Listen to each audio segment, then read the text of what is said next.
Before there was cable television, there was pirate television. Curator Andrew Engel talks about the pioneering video collective, the Videofreex, and the exhibit, The Art of Guerrilla Television, at the Dorsky Museum of Art.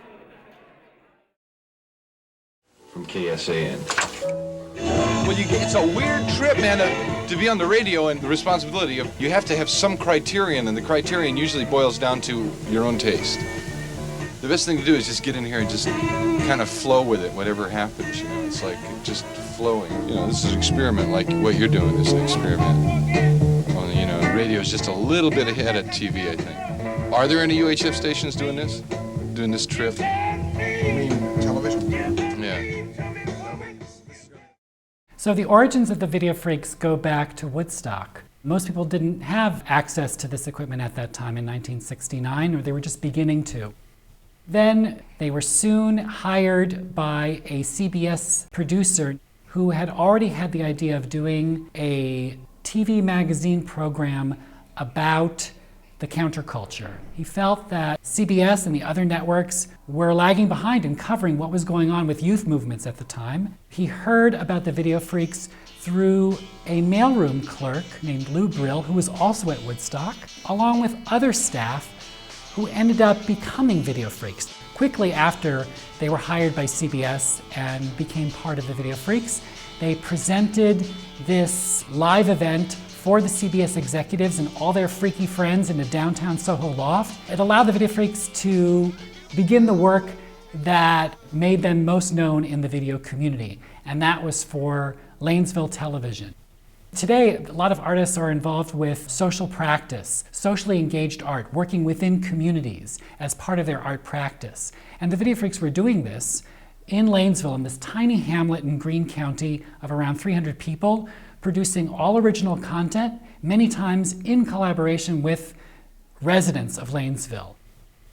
Lanesville TV ran from 1972 to 1977, usually was on once a week. They had a range of programming, a children's program called The Buckaroo Bart Show, which is based on a TV Western. They had the Lanesville TV News Buggy, which was action news in the town of Lanesville, where there was a car accident here, or there was a cow that was born. The afternoon with the news buggy, camera in hand, microphone, all kinds of strange things are possible to happen.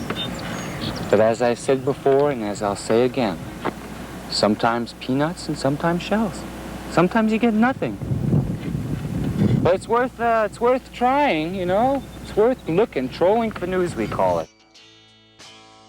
The Videofreex were an important contributor to the downtown art scene in New York.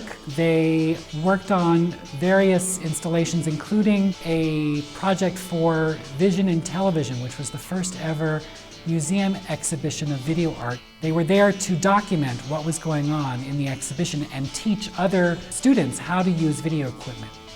Education and engagement were always an important part of their art practice. They actually received money from the New York State Council on the Arts to do mobile media workshops across New York State.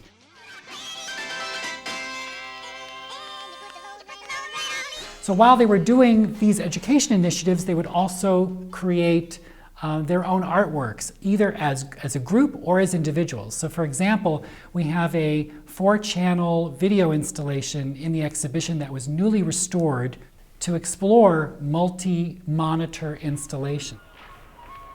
Many people today are standing on the shoulders of the Videofreex, and those people include activists in Zuccotti Park, in Gezi Park, in Tahrir Square. Doesn't